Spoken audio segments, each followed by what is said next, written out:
Olá e bem-vindo a mais um programa Entre Nós. O programa hoje recebe um ex-atleta de ponta, um super ortopedista e presidente de um dos principais clubes de São Paulo, o Daniel Dell'Aquila. Tudo bem, Daniel? Tudo bem, boa tarde, tudo bem? Boa tarde, obrigado por estar aqui no programa. É difícil até te apresentar, né, Daniel? Você tem tantas carreiras tão bem sucedidas, né? Qual dessas carreiras aí te envolveu mais ou te apaixona mais? Então, primeiro eu falar que é um prazer estar aqui conversando com você e segundo falar que, na verdade, quando você começa a tua história, a tua vida, você não, pelo menos eu não comecei planejando fazer uma carreira, eu vou ser médico, eu vou ser um judoca, vou ser um judoca olímpico. A gente planeja a nossa vida tentando fazer o nosso melhor a cada momento. Então você procura se dedicar de coração ao que você faz e sempre vislumbrando chegar o mais longe possível. E tem uma coisa que eu falo, eu já falei muito isso sobre o Thiago na época que ele ganhou os últimos Jogos Pan-Americanos, né? Que dependendo da fase que você vive a sua história no esporte, uma mesma categoria ou uma mesma modalidade pode ser muito mais difícil ou só mais difícil, porque fácil nunca é no nível de alto rendimento, né? E nos últimos Jogos Pan-Americanos, por exemplo, quando o Thiago ganhou lá a medalha de ouro, ele ganhou vencendo o cubano, que era vice-campeão olímpico, tinha sido campeão mundial, era um cara que é o Ashley Gonzalez, né? Que é um fenômeno aí do esporte. E você viveu uma história no judô muito vitoriosa. Você foi medalha de prata num Pan-Americano, Jogos Pan-Americanos, você foi para vários mundiais, disputou o mundial por equipe, ganhando de japoneses, etc. E você viveu na mesma época de um dos maiores nomes da história do judô brasileiro, que foi o Aurélio Miguel, né? E mesmo assim conseguiu essas vitórias, todas disputando a mesma categoria que o Aurélio. Ajuda muito você ter um adversário que te puxa para cima, que te faz querer ser um cara melhor, que te faz querer conquistar aquela vaga? Então, eu vou contar para vocês, na verdade, essa minha categoria é uma categoria que até hoje nós temos inúmeras categorias vitoriosas no Brasil, né?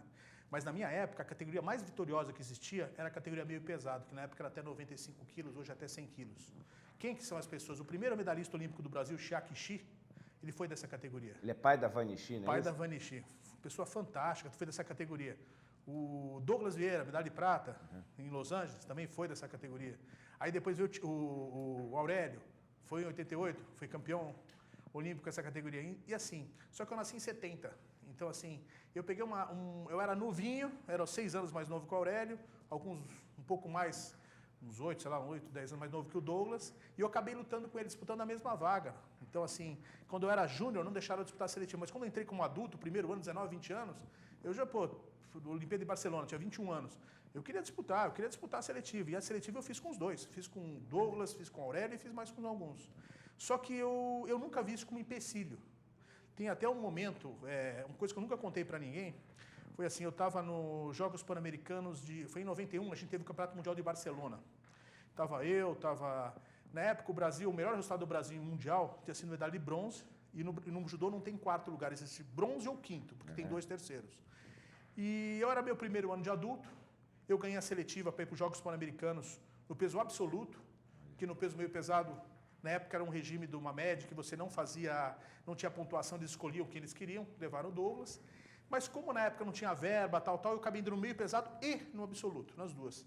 E eu comecei a disputar o torneio pelo meio pesado e, para surpresa de todos, eu ganhei 4 lutas seguidas, cheguei na semifinal, lutei pau, consegui bem, disputei medalha e perdi na disputa da medalha de bronze. Acabei ficando em 5º lugar, que foi o melhor resultado do Brasil naquele ano. No Mundial? No Mundial. Uau. Isso foi em 91 em Barcelona. E eu era primeiro ano de adulto, quer dizer, eu era garoto ainda. Eu não tinha feito nem a transição direito para... né? E isso me deu uma energia absurda, né? Me deu uma energia absurda, a certeza que eu posso chegar lá, que eu posso chegar mais longe, né? E isso fez com que eu conseguisse... Chegou nos Jogos Pan-Americanos, eu tinha ganho 3 semanas antes no Campeonato Mundial do cubano, que foi campeão dos Jogos Pan-Americanos. Mas por motivos, eu não sei se de seletiva, política, eu não sei como vou falar hoje, não deixaram disputar a categoria meio pesado. Eu tive que disputar no absoluto. Né? Então você foi medalha de prata no absoluto? Não, esse foi nos Jogos de Havana. Nos Jogos de Havana, tá. E eu disputei com a primeira luta com um cara que é vice-campeão mundial absoluto, que na época eu fiz eu me lembro que eu pesei 94,900 e ele pesou 146,900. quando a gente entrou no ônibus, parecia uma piada. Entrou um cara que era cor de carvão, enorme, bigodudo, e ele abaixou a cabeça, que ele batia a cabeça no teto, que todo mundo vai junto pro ginásio. Aí virou, toda a delegação do Brasil olhou pra mim e fez assim, ó, entendeu? Aí eu era muito altivo na época, falei, não, é com ele que eu quero lutar a primeira luta, tudo, e já me coloquei na minha cabeça que eu ia lutar com ele, e eu queria pegar ele, entendeu? E aí foi bacana, tem essa luta filmada até hoje, ele era vice-campeão mundial na época. E foi bacana que na hora a gente se junta no quarto, depois do congresso técnico, tem a chave e tal. Aí eu cheguei no quarto, né? Aí tava lá o Sensei Onodeira, saudoso Sensei Onodeira, das estéticas Onodeira, tal, que era japonês, que formou, foi técnico do Sensei Ishii, pessoa fantástica. Ele começou a reunir o grupo e começou a contar a chave de cada um. De repente ele me pulou e continuou contando a chave. Aí eu já percebi que eu tinha caído na primeira luta com ele. Aí no final eu perguntei, Sensei, o senhor pulou porque eu vou lutar? Ele falou, a primeira luta é com o cara. Eu falei, vamos lá. Aí foi isso. Aí em Havana, de repente você estava num ginásio dentro de Cuba, dentro de Havana, o ginásio inteiro gritando Cuba, Cuba. Meu, eu não estava nem aí, eu queria pegar aquele cara, entendeu? Lógico, tomei um monte de pancada no início, tal, mas quando vi os 2 minutos de luta, a luta tava bem na luta. A luta da 0-0, nós fizemos uma luta até o final.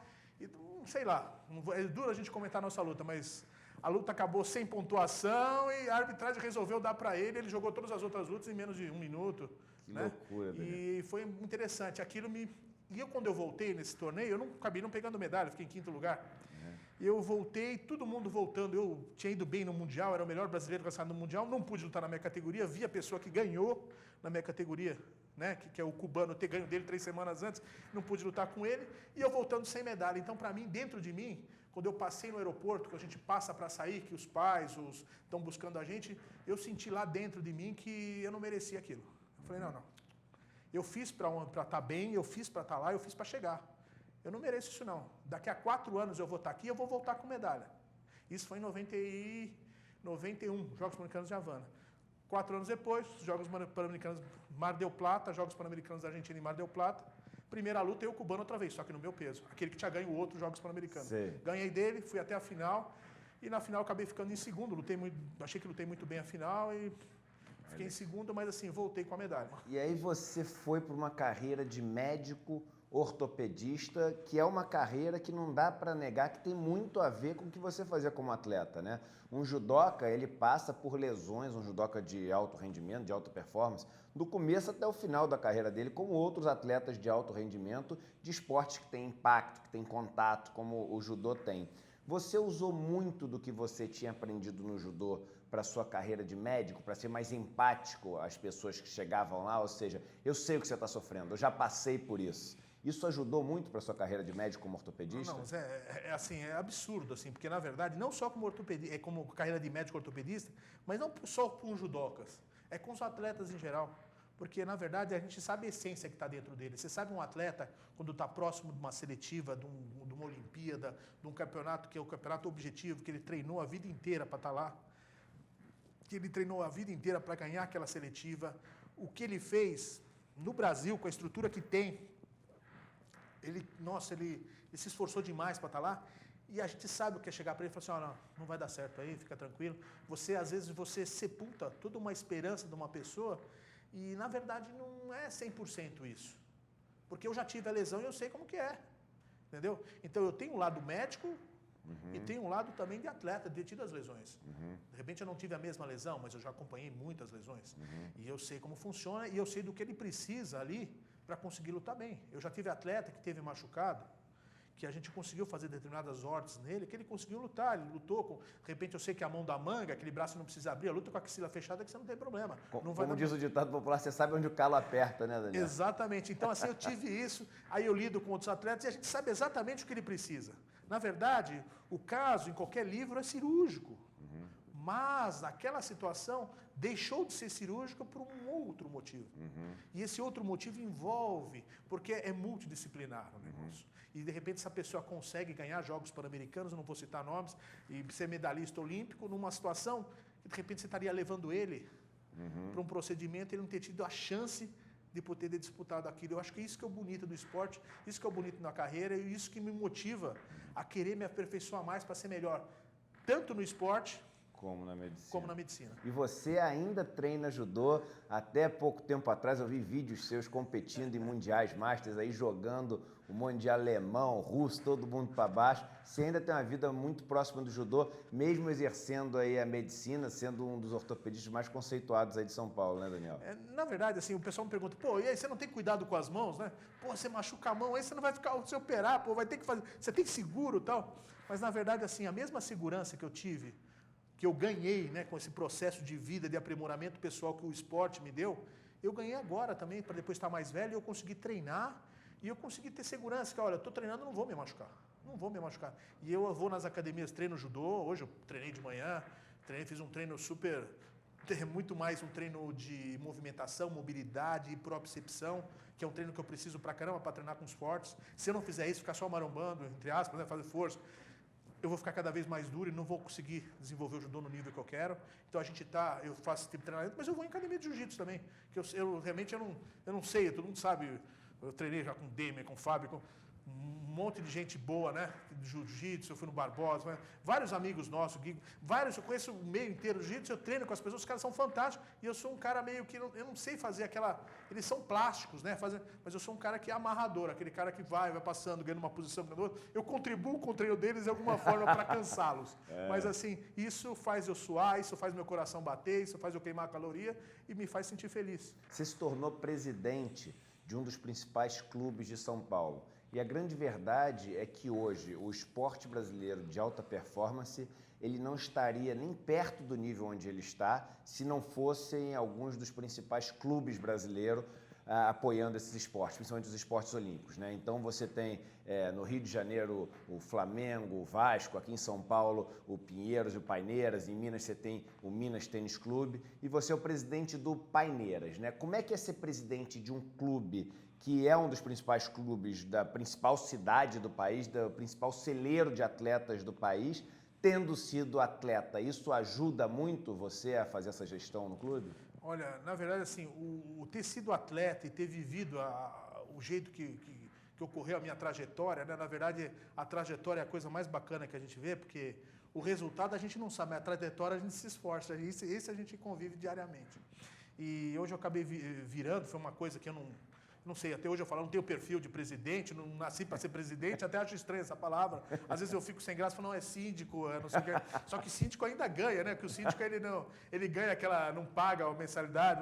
A gente é tudo normal, mas na verdade, assim, eu acho que é um privilégio muito grande estar nessa posição hoje, porque eu consigo, eu não sei se a palavra certa é unir os pontos. Eu consigo unir a pessoa que quer fazer uma coisa bacana pela vida dela e pelas outras pessoas e ter uma simbologia na existência dela, com aquela pessoa que quer patrocinar, quer ajudar, quer pôr e quer unir a marca dela, essa pessoa. E eu me sinto como aquela pessoa que tem obrigação de unir esses polos. E a pessoa que está lá... Uma ponte mesmo, né? Uma ponte, é mais ou menos o que eu fazia no hospital. Eu estava no HU, no Hospital Universitário, no Hospital das Clínicas. Pô, tinha garota, lotado de garotas das mais diferentes modalidades que não tem plano de saúde. Pô, eu ia lá, eu pedia permissão pro chefe, quando eu era o chefe eu mesmo liberava. Pra quê? Pra gente pegar e fazer o quê? Pra gente conseguir enquadrar aquele menino, pra eu mesmo operar, marcar um horário a mais, pra poder operar e ver aquele menino poder ganhar.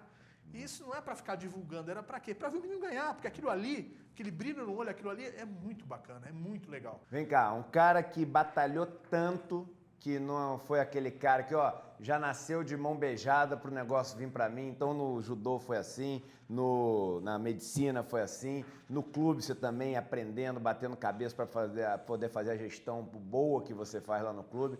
Qual é o maior segredo para a gente conseguir vencer e chegar num lugar diferente de onde a média das pessoas chega, Daniel? Olha, eu acho que o grande segredo é você não sentir limitações. As limitações vêm muito...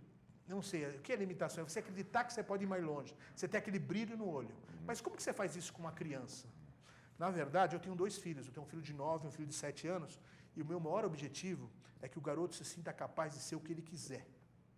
Independente do que se ele quiser bonito para mim ou não é. Mas do lado do bem, o que ele quiser. E como que faz isso?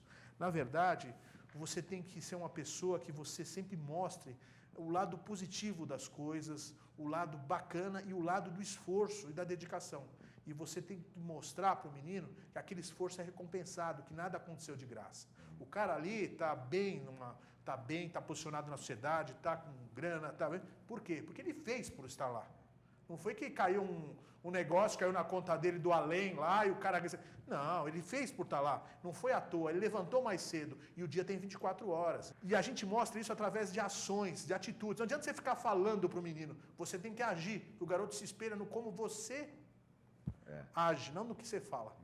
Pô, legal, Daniel. Muito obrigado pela presença aqui no programa. Parabéns por todas essas vitórias que você tem aí na sua vida e muito mais sucesso aí em todas essas suas múltiplas carreiras que você tem.